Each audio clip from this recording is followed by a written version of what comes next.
வணக்கம். தேடல் செய்தி இணைந்து கொள்ளும் நான் முருகேஷ் சின்ன. விரிவான செய்திகளுக்கு செல்லும் முன்னர் முதலில் தலைப்புச் செய்திகள். உயர்தர மாணவர்கள் பாடசாலையில் இருந்து விலகுவதை கவனிக்க வேண்டும்.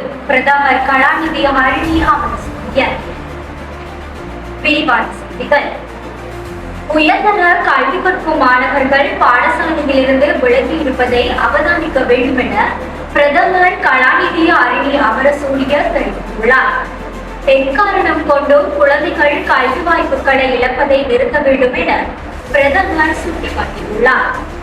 மகரகம தேசிய கல்வி நிர்வாகத்தின் கண்காணிப்பு சுற்றுப்பயணத்தில் கலந்து கொண்ட பிரதமர் கலாநிதி ஹரிணி அமரசூரியன் இதனை குறிப்பிட்டுள்ளார்.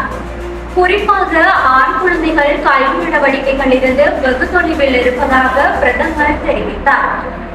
எந்த ஒரு சமூக அல்லது பொருளாதார காரணங்களின் அடிப்படையிலும் பிள்ளைகள் கல்வியை தவறவிடக்கூடாது என்றும் 13 வருடங்கள் பாடசாலை கல்வி மற்றும் உயர்கல்விக்கான வாய்ப்புகள் குழந்தை பருவத்திற்கு முந்தைய வளர்ச்சியிலிருந்து ஒவ்வொரு குழந்தைக்கும் கிடைக்க வேண்டும் என்றும் பிரதமர் மேலும் குறிப்பிட்டுள்ளார்.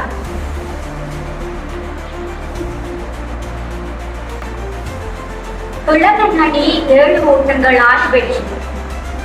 இலங்கை அணிக்கும் நியூசிலாந்து அணிக்கும் இடையிலான 3வது இறுதியுமான T20 போட்டிகள் இலங்கை அணி 7 ஓட்டங்களால் வெற்றி பெற்றது. நெல்சனில் இடம்பெற்ற இந்த போட்டியில் நாணய சுழற்சியில் வெற்றி பெற்ற நியூசிலாந்து அணி முதலில் களப்பிடிப்பை நிறைவு செய்தது.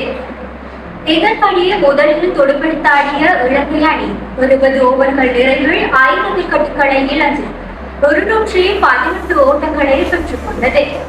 துடுப்பாட்டத்தில் இலங்கை அணி சார்பில் குசல் பெரேரா அதிகபட்சமாக 101 ஓட்டங்களையும் அணியின் தலைவர் சரின் அசலங்க 46 ஓட்டங்களையும் பெற்றனர். அதன்படி 219 ஓட்டங்கள் என்ற வெற்றி இலக்கை நோக்கி 18 துடுப்படுத்தாடிய நியூசிலாந்து அணி 20 ஓவர்கள் நிறைவில் 7 விக்கெட்டுகளை இழந்து 211 ஓட்டங்களை மாத்திரமே பெற்றது. எனினும் 3 போட்டிகள் கொண்ட T20 தொடரை நியூசிலாந்து அணி 2-1 என்ற அடிப்படையில் ஏற்கனவே கைப்பற்றியமை குறிப்பிடத்தக்கது. நன்றி.